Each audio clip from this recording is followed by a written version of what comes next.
J'aimerais parler à tous ceux qui volent l'argent des églises. Voici ce qui arrive. Quelqu'un est malade. Il prie. Il dit Dieu, guéris-moi.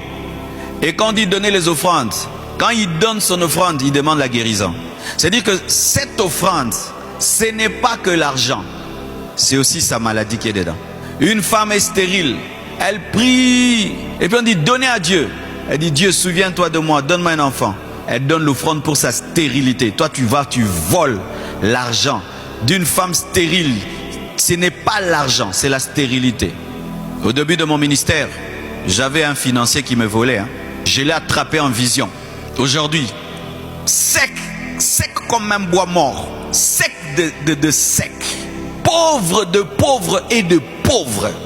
Si tu ne te répands pas, tu seras pauvre toute ta vie. Moi qui suis votre pasteur, quelqu'un peut venir au bureau. Il me donne même $1 million comme ça. Je te pose toujours la question. Pourquoi tu donnes? Tu me donnes à moi ou tu donnes pour l'œuvre de Dieu? S'il dit seulement c'est pour l'œuvre de Dieu. J'appelle Patricia. Quelqu'un m'a donné l'argent, viens prendre. Même pas $10, ni $1, je ne toucherai. Jamais. Quelle est votre relation avec l'argent? Si tu as une mauvaise relation avec l'argent, tu vas rentrer dans le monde. C'est quand on voit des frères, plus ils commencent à avoir l'argent, il ne sait plus demeurer chrétien. Et surtout s'il se retrouve là où il y a des copes. Les copes d'argent, les mivets, les droits d'éleil, les commissions, les pourcentages des chrétiens. Aujourd'hui, nous avons un pays soi-disant chrétien. J'ai dit soi-disant chrétien, rempli de détournements. Soi-disant chrétien.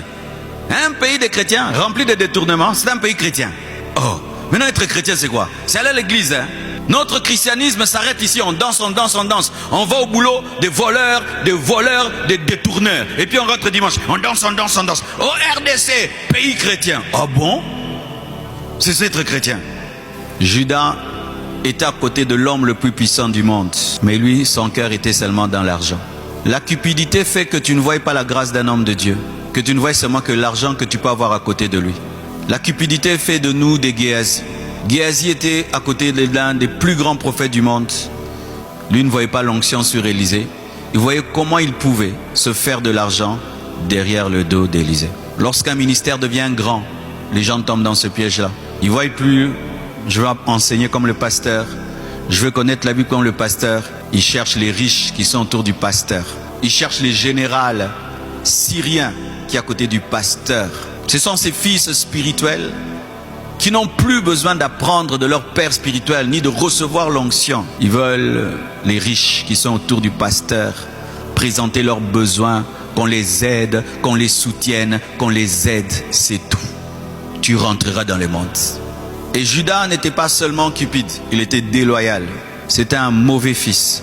Judas n'a jamais été avec Jésus pour Jésus. Jamais. Et dans l'église, lorsque tu es un fils spirituel et tu as un faux cœur à côté de ton père, tu rentreras dans le monde. Tu ne seras jamais béni à 100% par le ministère d'un homme de Dieu si tu es faux. Parce que quand il prêche, ton âme ne peut pas tout prendre. La fausseté empêche de bénéficier à 100% d'un enseignement ou d'un ministère. Tu ne peux pas. Parce que pendant que je prêche, tes pensées vont vagabonder. Ton âme va s'opposer parce que tu n'es pas un enfant. C'est pourquoi Judas n'a jamais été transformé par les prédications, les enseignements, même par les miracles de Jésus. Judas a vu des morts ressuscités. Judas a vu Lazare ressuscité. Il a vu Jésus marcher sur l'eau. Matekae. Hey! Vous imaginez Niva Kindoki? Parce que même moi si je suis prêt, tu vas avoir peur. Mais il n'a pas eu peur. Il était faux. Même dans les miracles, tout ce qu'il voyait. Si vous ne savez pas, Judas chassait aussi les démons au nom de Jésus. Jésus a donné le pouvoir à ses disciples d'aller chasser. Ils sont allés. Judas aussi est allé là chasser les démons. Mais il était faux. Il pouvait utiliser le pouvoir de Jésus sans être avec Jésus. Frères, sœurs, soyez toujours vrais. Soyez loyaux et ne soyez pas cupides. Sinon, vous rentrerez dans le monde.